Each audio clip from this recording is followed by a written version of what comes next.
Good Friday, Southwest Florida. Welcome to the Larry Timko Show on 1070 NBC Sports, broadcasting live from our Harbor Nissan studios. I believe Bill Siebert will be joining us here in just a little bit, but that's all right because I'm not alone, because performing at Vasani's all weekend long with Drew Lynch and Vinny Fastline, it's Don Dipetta. How you doing, Don? What's up, man? It's good to be back. I'm glad to have you back. Yeah. And I saw, so Vinny, he got lucky, so he ain't coming in. Yeah, Vinny met a girl, his phone's dead, and he could be somewhere in, Punta Gorda or wherever he is. I don't know. Stranded on a beach in Tampa for all we know. Yeah, he could. But, Hitchhiking back down I-75. That's his own problem now. I just got to make it back by 7:30. Yeah. I have an 8:30 show. He's got plenty of time. And Drew was going to come in, but he forgot he had to record his video blog today. Oh, is that what you're doing? Yeah. Yeah, and he gets paid good money for that. So yeah, and I can't pay him. So I'm like, Drew, go get paid.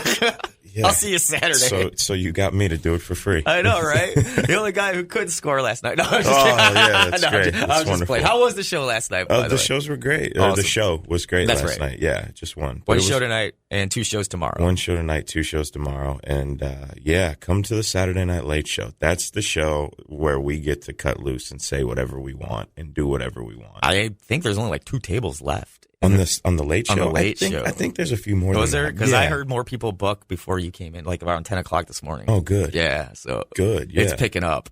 Yeah, it's going to be a lot of fun. Of course, you're from California, LA. Yeah, not originally. Well, not originally, but that's where you've been staying for the last 5 years. 5 years. Yeah. Coming from the East Coast, going over to the West Coast. Yeah. Major difference? Yeah.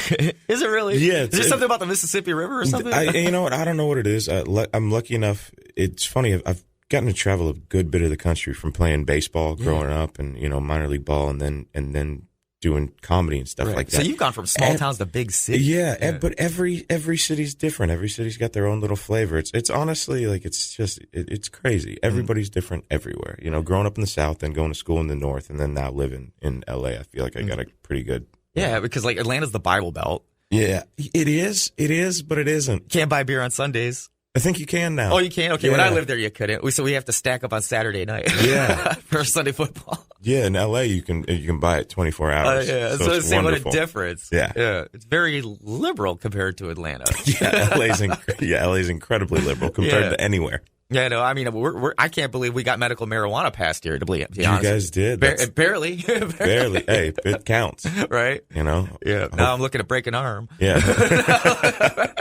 You just have to have chronic pain. Yeah, is that what it is? Chronic pain. Yeah, that or you can't sleep. Okay. That or you don't have an appetite. What if work gives me chronic headaches? That's exactly right. Perfect. I've actually done one of those things in Venice where you go see the doctor and he goes, okay, well tell me what tell me what's going on with you. Wait, in Venice, California? Yeah. Okay. We got one of those here in Venice, Florida. Oh, really? Yeah. And you go to the doctor and he's like, okay, so what's wrong?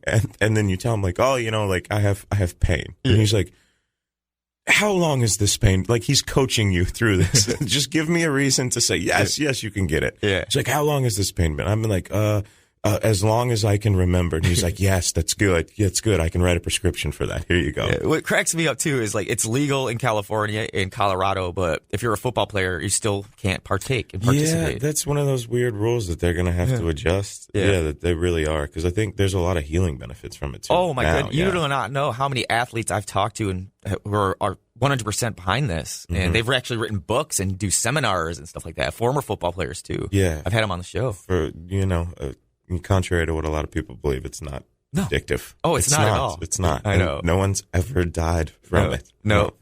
You might put on some weight, fall asleep, get a good night's rest. I mean, you can die from stupidity, but that was already there. So that's that's it. Nice. So where do you go from here? From here, are you touring all over the States? Yeah, I'm doing. I'm all across the country. You do those cruise ships too? No, I don't do cruise ships. No.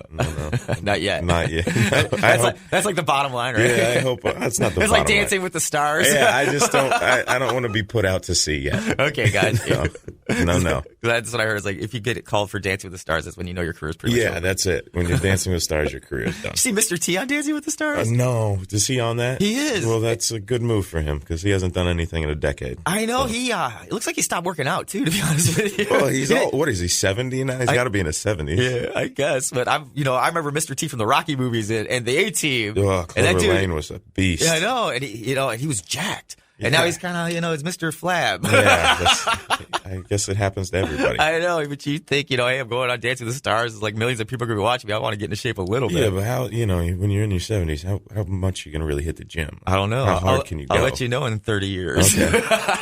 Perfect. No doubt. I'll call in.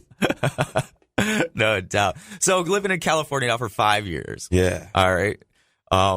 Everything working according to plan? No, nothing's working. Because you are doing stand-up, that you are living the dream, right? To a certain point. Sure, yeah, to a certain extent. I love people love to say that everybody was like an overnight success in Hollywood. That's taken not 10 true. to 15 to 20 years. Yeah, yeah. I guess I guess according to plan, like I'm right on track. I've been there 5 years, and I've had a little bit of success, and done a few shows and a few movies now. So. Yeah. All right, I got to ask. All right, so when you moved out there, were you already kind of a comic here on the East Coast, or did you have to go and wait tables and work your way up? No, I wasn't. Pass your manuscript to every director you see type deal thing? I was teaching baseball lessons is what I was doing to make a living. Yeah. Oh, wow. Coaching a travel team. Okay. And that's where I was getting my money. And then I'd never wanted to do stand-up. I never, ever wanted to do it. How did it happen? I started writing. Because I just needed a creative outlet. Yeah. And one thing led to another, and everything I was writing came out in like a joke form. And I was like, all right, I should probably try this. And I did, and I got that first laugh up on stage. And I was like, oh, okay, I get it. Was it like an open mic night? Well, see, it was supposed to be. It was supposed to be an open mic night at the Punchline in Atlanta. And their open mic night turned into like a benefit for something called the Chive. I don't know if you're familiar with that.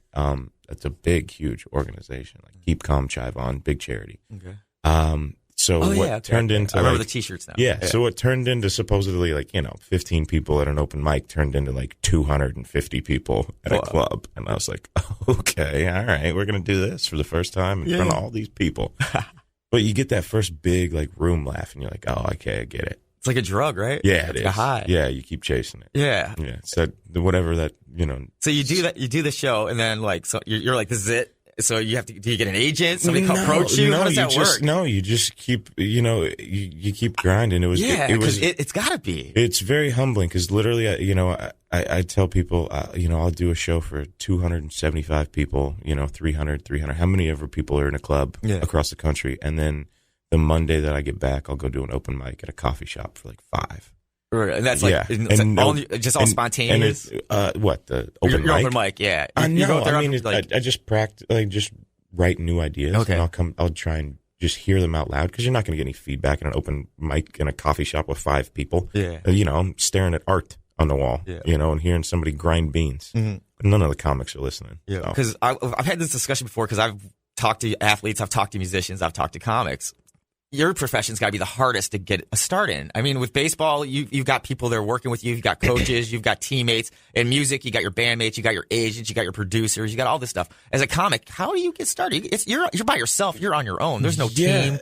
You get lucky enough to find somebody that likes what you're doing. But yeah, for the first while, you're on your own. And in LA, I don't know how guys do it. It's incredibly hard to get started in LA. There's so many people out there vying for stage time, and there's just not enough. Yeah, it just seems like everybody's out to get everybody out there, and everybody's jealous. Like if you land a commercial or something, they hate you. I mean, there's some of that. I'm not gonna lie, but yeah, I don't know. It's a tough business, man. It is. It's incredibly tough. So, and it's cool that you're traveling with friends and around. Like you travel with Drew and Vinny all around. Yeah, they're not my friends. Oh, they're not. I thought you guys were like, no, they are. All right. You guys got each other's backs. It's kind of nice. We do.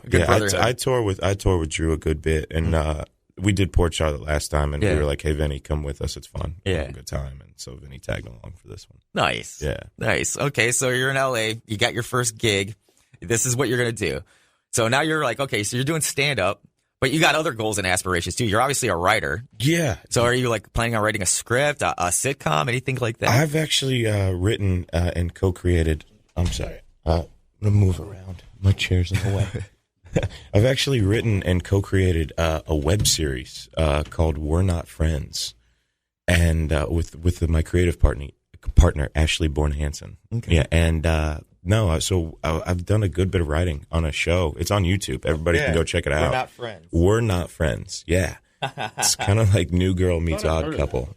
You might have heard. Hopefully, I really swear I've heard of that. Okay, cool. Yeah. Yeah, seriously. It's a catchy name. Yeah. It's a catchy name. So I see a Netflix special coming. Yeah, right now we're shopping it around, and hopefully we're going to get funding for, for like a digital company's going to fund season 2, and we're in the middle of writing that. But yeah. See, I know like a lot of those musicians that I know, they use Kickstarter to get their CDs made. Do comedians and actors do that? Yeah, to fund projects? A lot of actors do that to fund projects. Yeah. Especially since Trump cut all the funding. Yeah. Barron's getting it all in New York at the Trump Tower. Great. It's exactly what he needs. Right. Yeah, it's incredibly tough to do a Kickstarter though. They're incredibly tough. And they take like 3 months if you really have to stick with it based on like how much money you're trying to get. Nice. So would you think about producing and directing all that stuff too, or you just want to do writing? Yeah, no, so I love writing. I produced with her, we produced season 1 and directed season 1, and then I wrote and directed my first short film here in January. Oh, nice. Yeah, but I mean, acting was always the goal. Okay. And then stand-up was like, well, I can make money and write and be creative and perform and do that. Oh, no doubt. I didn't know that. All right, so did you take acting lessons or anything like that? Yeah, I mean, or you have to. Yeah, you have to. I'm constantly. Yeah, and you got your SAG card and all that. All of it. Yeah. Nice. Yeah. You're good to go, man. Yeah. All right, Don Dipetta, look out. Wow. Future superstar. Hopefully. We'll see. It's coming. All right. Bill, we got to talk a little March Madness when we come back from our break. Yeah, definitely. My bracket's busted. It's done. Xavier with the big win last night. I mean, I think they busted everybody's bracket this year. I have 2 out of my 4 are gone already. Me too. And if UCLA loses tonight, might as well just call it quits, man. Yeah. Just focus on. Oh, my bracket's been dead for about a week. At least I had 3 out of the 4 till last. I did good on the first day. Yeah. After that, I did good. I did good in what is it, the South? I still haven't missed a game in that one yet. What would you make the mistake of having Florida Gulf Colts in the Final Four? Is that what you did? Please don't do that. I actually had SMU beating Duke, and it was South Carolina who I should have picked. Yeah, that was actually. I didn't see that coming. SEC, unless you're Florida. I thought I was smart by seeing SMU do it, but no, it was the other team. It was South Carolina. I had Villanova and Arizona fighting for or going to the Final Four. You had Villanova and Arizona going to the Final Four? Playing each other. Hey, at least I got Gonzaga winning. Playing each other for the championship. At least I got Gonzaga winning it all, and they won. So they barely won. They hung on by a point. Yeah. I think it was by a point or by 3 points, by a basket or something. Oregon, though, I told you they beat Michigan. They did by a point. By a point. That was a great game. Kansas. I think Kansas is going all the way. Kansas looked really good last night. I got them beating Oregon. Phenomenal last night. But losing to UCLA. No, I don't. I see Kentucky beating UCLA. We were going to talk about this the other day and we got distracted. Mm-hmm. Let's talk about the whole ball and LeVar Ball and LeBron James. Let's talk about that Jordan next. You heard about this? Yeah. Actually, it's not LeVar Ball. It's his father. Yes. What's his name? Levon. I got the story up here. We'll take a quick break. We'll come back and discuss that on 1070 NBC Sports with Bill Siebert and comedian Don Dipetta, who's performing at Vasani's all weekend long with Drew Lynch and Vinny Fastline. Again, for tickets, just log on to Vasani.net or call 629-9191. Welcome back to the Larry Timko Show on 1070 NBC Sports with comedian, writer, and producer and director of We're Not Friends, Don Dipetta, in studio with us, along with Bill Siebert. Talking all kinds of sports. I know we were going to talk a little basketball, but first things first, we got a little rattle. At some point today, too, we do have to mention the fact that Sidney Crosby, the Goon, can we call him now the Goon? Yeah, no. Did you see what he did? It was an accident. Really? Slashing? That's an accident? He didn't mean to do it. Yeah, right. Are you kidding me? Nobody ever means to do it. Sidney Crosby's afraid of blood. Yeah, come on, man. That's why I'm saying that wasn't intentional. Yeah, and you know what? It hasn't been reported yet, but I bet you he sent him flowers and chocolates after the game. Because he don't want to get hit the next game as retaliation. Sidney Crosby's a wuss. I'm sorry. I agree with you. I know he is very flashy. I think there should be some. I mean, he won't get suspended or nothing. No, it's Sidney Crosby. Exactly. But if that was anybody else in the NHL, they'd be suspended for 10 games. Just saying. Saying. That's a goon move that he did last night. Yeah. Now we're going to get into the LeBron James ball. The issue first, but we got into a little battle here during the break about Tim Tebow, and I just have to bring this up one more time. He's on my Mets report when I ever get to do my report on the Mets. So he's officially being sent. He's officially been sent. He's already been to Instructional League. I mean, I believe he's still with the Mets right now. Okay, in spring training. Yeah, but he's already officially selling tickets. Orders after the season. Yeah. What's his number? Exactly. Is he number 99? Yeah, probably. Yeah. Or 00. To be honest with you. You get a really high number. It's not good. I'm looking for his stats right now. Let me find out exactly where they've shipped him to, but they are shipping him. All right, here's what he's done for spring training so far. Below A-ball. That's like where he's headed. He's had